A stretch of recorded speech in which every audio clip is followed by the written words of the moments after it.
Rachel knew nothing about buying a house and was scared to start.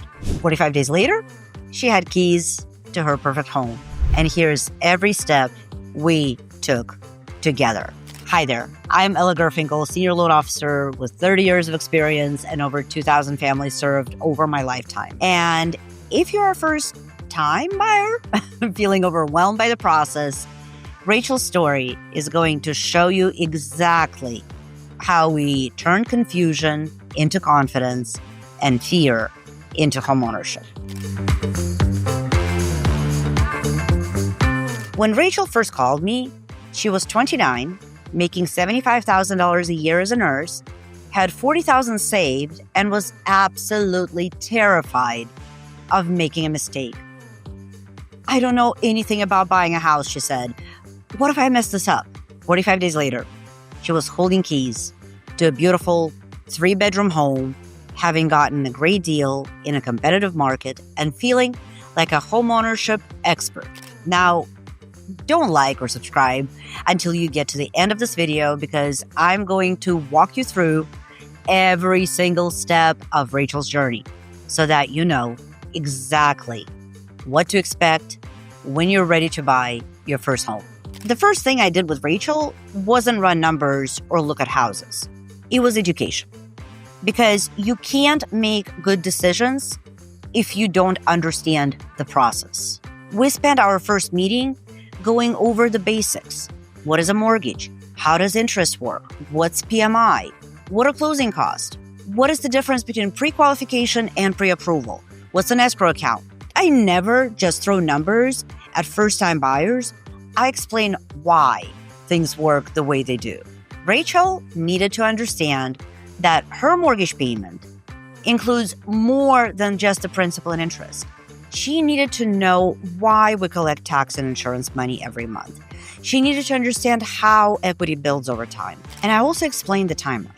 Pre-approval first, then house hunting, then offer and negotiation, then underwriting and closing. No surprises, no mystery steps that pop up later. But here's what really built Rachel's confidence. I explained her options. FHA versus conventional loans, different down payment amounts, various loan terms. She wasn't locked into one path. She had choices. And I helped her understand the pros and cons of each. By the end of that first meeting, Rachel went from scared and confused to informed and excited. She understood the process, knew her options, and felt ready to move forward. Once Rachel understood the basics, we moved to pre-approval. But this wasn't just about getting a letter.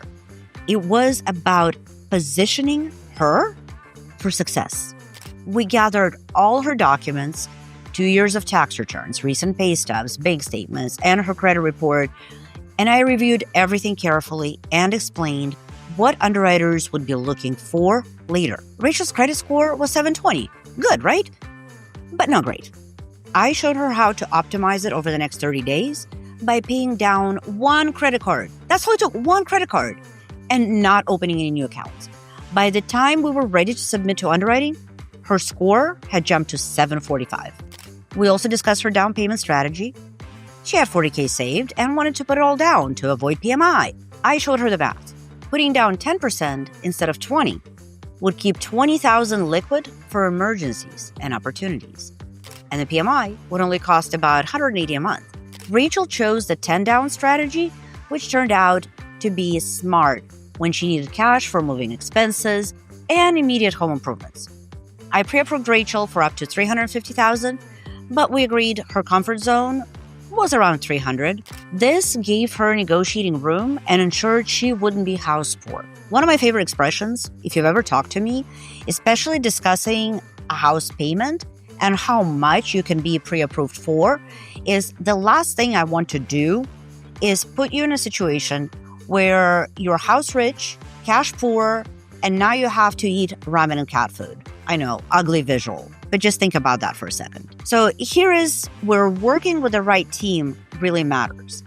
I connected Rachel with Sarah, one of my trusted agents who specializes in first-time home buyers. We didn't just start looking at random houses. We developed a strategy. Rachel wanted to be within 20 minutes of the hospital where she worked, in a safe neighborhood with good resale potential. So we identified 3 target areas that met her criteria. It was a team effort.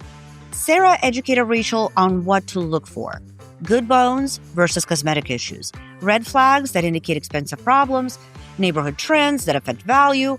So Rachel learned to see past paint colors and focus on layout, condition, and location.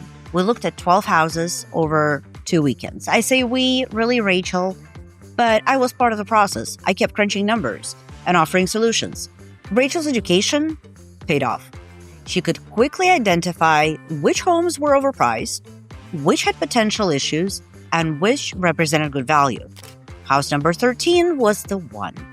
Lucky number 13. A 3-bedroom, 2-bath home in a great neighborhood listed at $295. It needed some cosmetic updates, but had excellent bones, a great layout, and it was in an area with strong appreciation potential. Now, this is where experience and strategy really matter. The house was listed at $295, and there were already 2 other offers.